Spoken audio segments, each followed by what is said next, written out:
leader to meet with President-elect Donald Trump says he wants to build trust with the new president. Japanese Prime Minister Shinzo Abe will visit Mr. Trump today in New York. During the campaign, Mr. Trump suggested Japan and other American allies should pay more for their defense. The president-elect is also focusing on his inner circle. The Wall Street Journal reports his son-in-law, Jared Kushner, is being considered for a top-level White House role.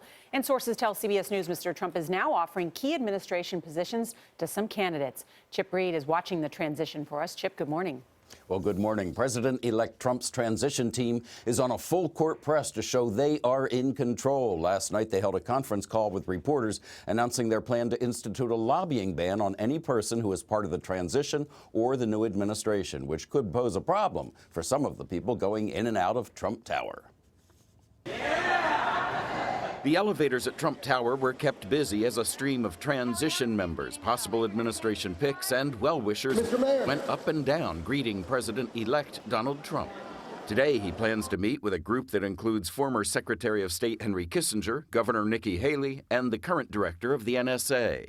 CBS News has also learned that Trump has 5 frontrunners for key positions in the Trump White House. Former director of the Defense Intelligence Agency Mike Flynn is the favorite for National Security Advisor.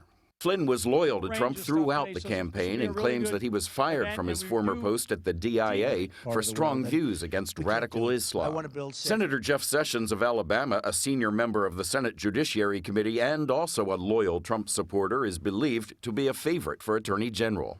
In a nod to his influence, Sessions was the only non-family, non-campaign member in an hour-long meeting yesterday on Supreme Court nominees. You don't form a federal government overnight. The Trump transition team continues to push back on stories of inner turmoil. President Obama even didn't have his entire cabinet formed within the first week, and we're going to make sure we get it right. In fact, President Obama waited 20 days, making his first announcement on November 24th. Bill Clinton waited until December. Trump is only on day 8 of the transition. It went very, very well.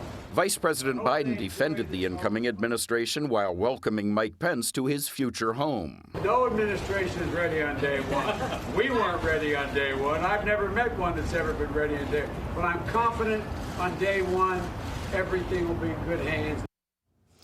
In response to reports that world leaders were scrambling to figure out how to contact Trump, the transition released a list of 29 world leaders that Trump and Pence have spoken to over the last week. Charlie?